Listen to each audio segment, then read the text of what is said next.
Сайн байцгаана уу хүмүүстээ. Солонгоо агшин байна. Найзуудаа бид нэр өнгөрсөн 7 хоногоос эхлээд хэний тухай үзэж байгаа вэ? Мосегийн тухай үзэж байгаа шүү дээ. Ингээд эцэст нь Мосе маань Фараон хааны өмнө зогссон. Гэвч Фараон хаан Израильчүүдийг Канаан руу явуулах бодлого байсан байна. Фараон яагаад Израиль ард түмнийг явуулаагүй юм бол?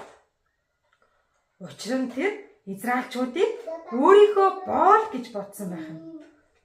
Гэвч Израильчууд бол Фараоны боол биш юм аа, тийм ээ? Тэгвэл Библиэлд ингэж хэлдэг. Фараон та нарын үгийг сонсохгүй. Би өөрийн мудрыг Египт рүү сонгов. Шүүсний дараа өөрийн цэрэг, өөрийн ард түмэн Израилийг өдөртөн дагуулах болно гэж Бурхан маш тодорхой хэлсэн гэдэг. Тэгвэл Гитлэл номын 7-гийн 4-р ишлэлдэр юу гэж хэлсэн бол бүгдээ хамтдаа уншицгаая. Тэгээд Фараон та нарыг сонсохгүй.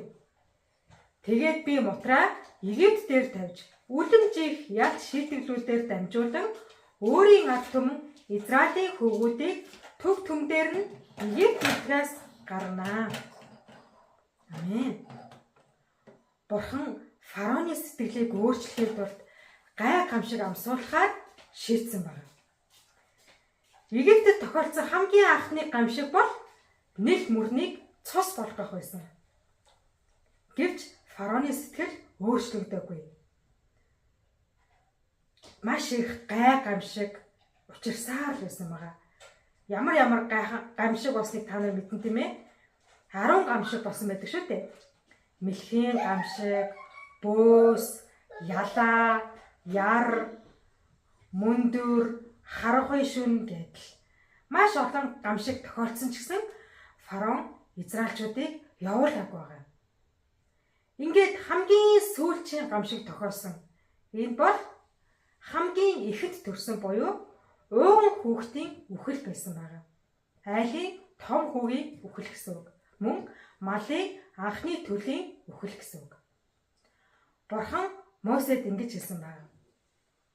Хүн малын бүхэл анхны төрөст нь үхэх болно. Гэхдээ Израиль юу ч тохиолдохгүй. Үүгээр та нар намайг Яхова бурхан гэдгийг мөн би Израильчүүдийг Египтээс тусгаарсан гэдгийг мэдэж авах болно. Ингээд Мосе бурханы үгийг Израильчуудад дамжуулсан байна. Тэгээд сар бүрийн 10-ны өдөр айл болгон нэг настай ямар ч өөс сэвгүй хургийг байрж бэлдээд 14 өдрийн турш гаргадаг байсан. Үүний дараа цусыг нь 2 хатварч болоод тотхонд нь төрсөн. Тэр мөн махыг нь галд шарж идэхдээ эсгээгүй талхтай хамт идэх ёстой. Хэрвээ үлдсэн бол өглөө болохоос өмнө галд шатаах хэрэгтэй байна. Энэ өдрийг Израильчууд дээгүүр өнгөрөх баяр буюу алгасал баяр гэж нэрлэдэг болсон байна. Израильчууд Бурхны үгийн дагуу үйлцсэн. Тэгээд хаалганыхаа 2 хавтарч болон хаалганыхаа тотхондоо цус төрхөөгүй айл бүрийн ууган нь мөн амьтны анхны төрөл нь бүгд үхцгээсэн байна. Эцэст нь Фараон Израильчуудыг явуулсан. Бурхан Израильчуудыг улаан тэнгис рүү дагуулсан. Гэвч Фараон Израильчуудыг зүгээр ч нэг явуулаагүй. Цэргээ цуглуулсан хойноос нь дайраад гэд хөөлгсөн байна. Израильчууд улаан тэнгис хөрмөгц тэдний араас Фараон цэргээрээ хөөж гүйцсэн эрхийг Израильчууд харсан байна. Тэгээд Израильчууд өөрсдийг нь дагуулan ирсэн Мосед гомдсон. Мосе чи бидрийг цүл газарт алуулахаар энэ дүртэл бидрийг авцраа юу? Бид нар Египттэй байсан бол арай дээр байсан гэх мэтчлэн Мосе рүү гомдлож хэлсэн байна. Харин Мосе бурхан бидний өмнөөс тулалдах болно гэж маш эрэмгийн зоригтойгоор хэлсэн. Тэгээд гараа улаан тэнгис дээгүүр өргөсөн. Тэгсэн чи юу болсон гэж найзуудаа? Маш хүчтэй салхилж тэнгисийн усыг 2 хуваагаад хуурай газрыг ил гаргаж ирүүлсэн байна. Ингээд ард түмэн хуурай газраар далайг гаталж харин араас нь Фараоны цэрэг орж ирсэн боловч Мосе гараа далайдыг өргөсөн чинь нөгөө уснууд нь буцаад үерлэж фараоны бүх цэргийг бүхэлд нь живүүлсэн баг. Ингээд фараоны бүх цэргэд живцгээсэн баг. Ингээд бурхан израилчуудыг дахиад аварсан байгаа юм шүү, тийм ээ. Үүнийг сонссон эргэн тойрныхоо улсууд бүгд айцгаасан байна. Бурхан Египтээс израилчуудыг дуудан гаргахдаа гайхамшигыг үлдсэн.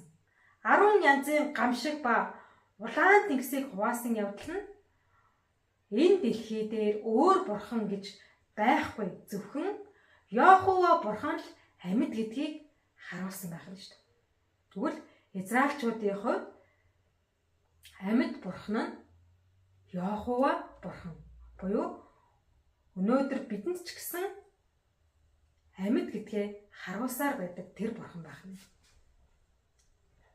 Одоо ч гэсэн бурхан биднийг аварсаар л байна. Мосе ба израилчууд нь Яхова бол миний хүч, миний магтаал болсон эзэн, миний аврал болсон билээ. Яхова бол миний бурхан. Би түүнийг магтъя. Эцгийн минь бурхан. Түүнийг би өргөмжлөе гэх мэтчлэн маш олон магтаалын дуугаар бурхан магтаал өргөсөн байдаг. Найзуудаа, тэгвэл одоо цагт Есүс биднийг аварсан тийм ээ. Бүр улаан тэнгисийг хуваасан тэр гайхамшигаас ч илүүтэйгээр Есүс биднийг өөрийн хайраараа аварсан байдаг шүү дээ. Бидний гим нүглийн өмнөөс тэрээр модон загалт майд цавлагдаж нас болж дахин амьснараа биднийг мөнхийн шийтгэлээс аварсан байна. Тэгвэл энэ аврал бол юутай ч зөвлөшгүй маш эрхэм үн цэнтэй бэлэг байна.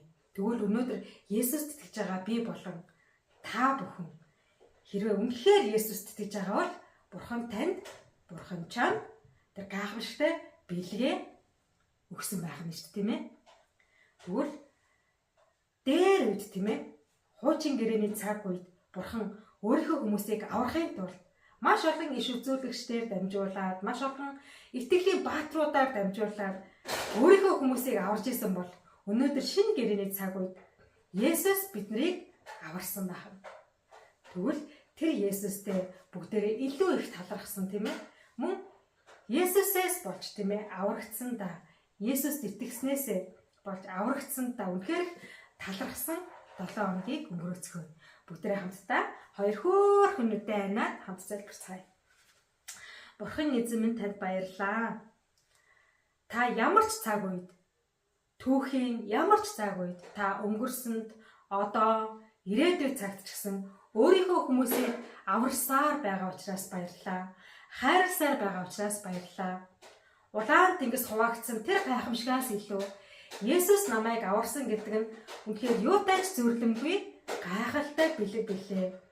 Үнэхээр энэ бэлгийг би ганцаараа идлээ зогсохгүй гэр бүлийнхэндээ, ээж аавдаа, өвөө эмээдээ, ахан дүүстэй, найз нөхөдтэй бас энэхүү авралын сайн мэдээг дамжуулдаг хүүхдүүд байлгаж өгөөч ээ.